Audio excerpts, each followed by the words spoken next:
తెలంగాణ ముఖ్యమంత్రి రేవంత్ రెడ్డి ముదిరాజులకు ఇచ్చిన హామీ బీసీఏలోకి మార్చే అంశాన్ని మర్చిపోయి ముదిరాజులను చిన్నచూపు చూస్తున్నారని ముదిరాజ్ హక్కుల సాధన సమితి రాష్ట్ర అధ్యక్షులు జంగిటి శ్రీనివాస్ ముదిరాజ్ అన్నారు. సిద్దిపేట జిల్లా కేంద్రంలోని పాత బస్టాండ్ అంబేద్కర్ సర్కిల్లో ముదిరాజులు నిరసన తెలిపారు. ఈ సందర్భంగా మాట్లాడుతూ తరాలు మారుతున్నా ముదిరాజుల బతుకులు మారడం లేదని అన్నారు.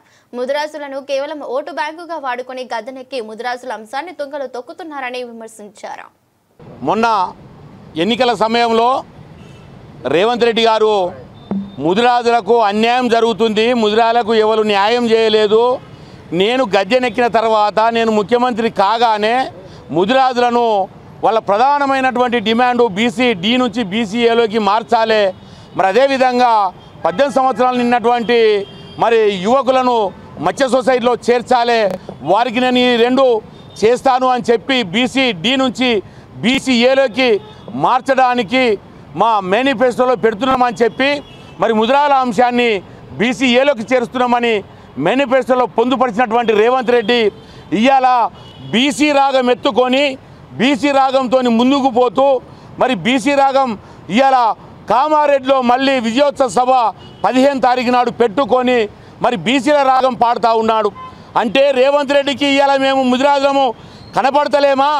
ఓట్ల సమయంలో ముదిరాజుల ఓట్లు నీకు పనికొచ్చినాయి, కానీ ఇవాళ ముదిరాజుల సమస్య నీకు పనికి రావడం లేదా, ముదిరాజుల సమస్య నీకు గుర్తు లేదా అని చెప్పి సందర్భంగా నేను వారికి గుర్తు చేస్తూ ఉన్నాను. నేను ఇప్పటికిప్పుడు నేను రేవంత్ రెడ్డికి చెప్తా ఉన్నాను, ఏదైతే కామారెడ్డిలో 15 తారీఖు నాడు బీసీ డిక్లరేషన్ విజయోత్సవ సభ పెడుతున్నావో ముదిరాజ్ హక్కుల సాధన సమితి ఆధ్వర్యంలో మరి నీ యొక్క సభను ఖచ్చితంగా అడ్డుకుంటాము. కామారెడ్డి ప్రాంతంలో ఆ యొక్క బీసీ డిక్లరేషన్ విజయోత్సవ సభను హంగామా చేస్తామని చెప్పి సభ జరగనీయమని చెప్పి ఈ సందర్భంగా హెచ్చరిస్తూ ఉన్నాము. ముదిరాజులకు ఎక్కడ చూసినా అడుగడుగున అన్యాయం చేయడం తప్ప న్యాయం చేసేటువంటి వాళ్ళు లేడు.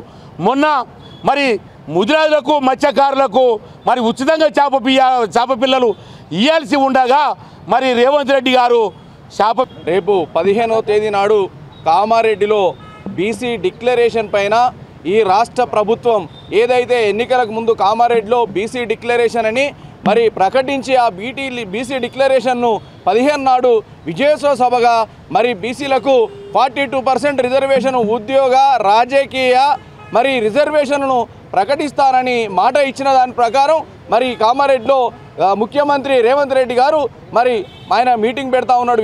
విజయోత్సవ సభ ఇది మాటల వరకే కాదు, మరి ఆ రోజు ప్రకటించినటువంటి బీసీ డిక్లరేషన్లో భాగంగా ఈ తెలంగాణ రాష్ట్రంలో ఉన్నటువంటి ముదిరాజులు చాలా అన్యాయానికి గురవుతారు, అత్యధిక జనాభా అత్యధిక ఓట్లు ఉన్నాయని మరి నమ్మబలికి ప్రగడబలు పలికినటువంటి రేవంత్ రెడ్డి గారు ఇప్పుడే మరి ఈ యొక్క డిక్లరేషన్లో బీసీ ముదిరాజులను మర్చిపోయారా? మరి ముదిరాజులు అత్యధిక ఓట్లు వేయించుకొని ఇలా గద్దెనెక్కి మరి విస్మరిస్తే ఈ రాష్ట్రంలో ఉన్నటువంటి ముదిరాజులు మరి రేపు జరగబోయే 15వ తేదీ నాడు జరిగే బీసీ డిక్లరేషన్ మహోత్సవాన్ని మేము అడ్డుకుంటామని, అదేవిధంగా రాష్ట్రంలో ఉన్నటువంటి ముదిరాజులు కూడా దీన్ని గమనిస్తూ ఉండాలి. ఎందుకంటే తెలంగాణ రాష్ట్రంలో అత్యధిక జనాభా ఉందని ఓట్ల ముంగట ఆయన అవకాశవాదం కోసం మరి ముదిరాజులను మచ్చిక చేసుకున్నట్టు ముదిరాజులను భుజాల మీద ఎత్తుకొని